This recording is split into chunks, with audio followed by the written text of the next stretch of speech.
Los animales también importan.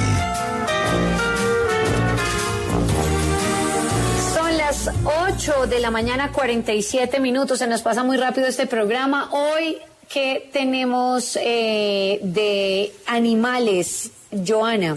Pues María Camila, vamos a hablar de un tema que es importante también con los animales y que a veces pasa por alto, y es cómo los animales han sido víctimas silenciosas del conflicto armado.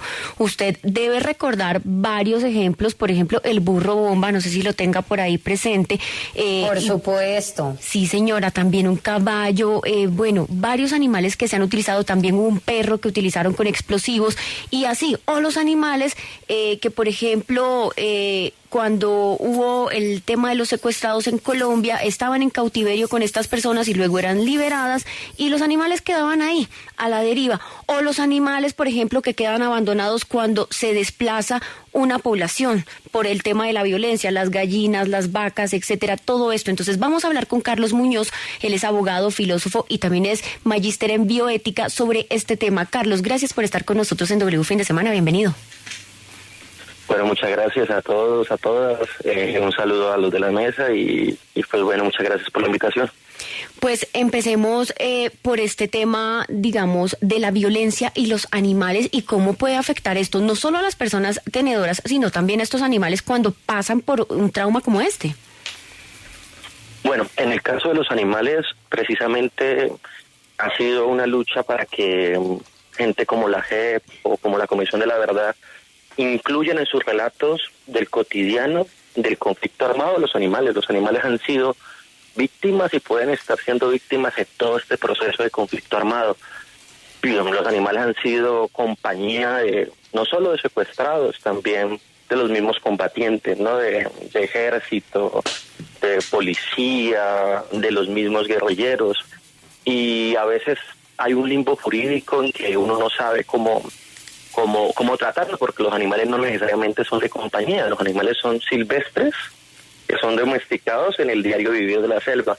Entonces aquí hay una dependencia entre el humano y el animal, a veces silvestre, que normalmente no tendría que estar implicado en cuestiones humanas. Entonces es importante hablar de esto, es importante saber cómo los animales han sido y son utilizados todavía como explosivos, como transporte de explosivos, caballos, burros, perros, han sido cargados por explosivos para no generar sospecha, los colocan en el casco urbano y explotan.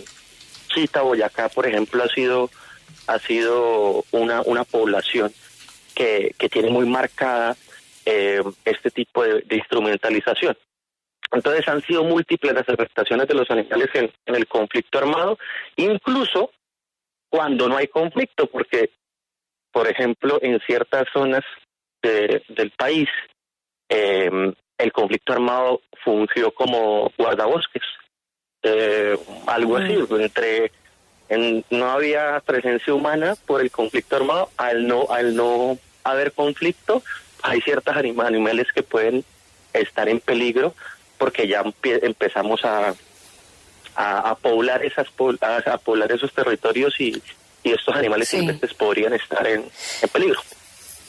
Sí, y leíamos los relatos en ese informe final que entregaron la Comisión de la Verdad, exactamente en el capítulo de cuando los pájaros no cantaban. Leíamos varios relatos sobre ese maltrato a los animales, de cuando llegaban a las fincas, a zonas rurales, y de repente estaban allí las vaquitas, estaban allí los caballos, y ponían explosivos, atentaban contra la población civil y de paso contra los animalitos. Terrible, terrible esos capítulos, nos dolieron mucho también. Mire, ¿se tiene algún estimado de cuántos animales han sufrido la guerra, el conflicto? No sé si en ese estimado, y creo que es por voluntad política, porque tengo entendido que muchas excombatientes de las FARC están dispuestos. Hay incluso un libro que hace un excombatiente de las FARC que se llama Mascotas en el conflicto armado, y me parece súper curioso ese libro, en donde cuenta el día a día de todo esto, Y eso es importante, está la voluntad política, al menos desde el lado de los que es combatientes guerrilleros, y yo creo que lo habría por parte del ejército. Entonces, creería que al menos esa recopilación de esos datos debería existir, pero actualmente no existe. No hay voluntad para que se empiece este conteo y para que sepamos qué tipo de prácticas ha habido respecto a los animales y qué tipo de convivencia. Sí, y la voluntad es por parte de quién, la falta de voluntad, porque como usted dice, pues algunos excombatientes están dispuestos a contar lo que pasó, pero ¿quién o quiénes son los que, digamos, no han abierto esa puerta? Creería yo que podría ser empezando por la JEP. Ya pues la Comisión de la Verdad cumplió su ciclo. La JEP podría empezar a hablar del caso en una línea que abrió, un macrocaso que abrió, hablando de violaciones al VIH, del derecho internacional humanitario. Una de las violaciones al VIH es la utilización de explosivos de forma no convencional. No, en la guerra siempre hay unos parámetros, pese a lo cruda que es, a qué tipo de explosivos y armas se utilizan, ¿no?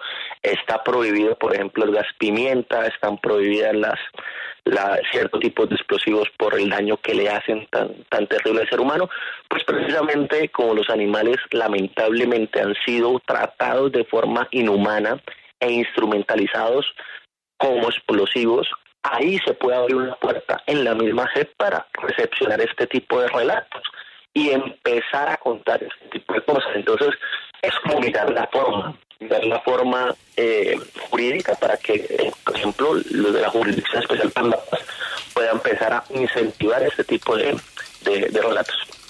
Pues ojalá que eso suceda. Es Carlos Muñoz, un abogado y filósofo que nos acompaña hoy en W Fin de Semana. Gracias por estar con nosotros. Muchas gracias a ustedes.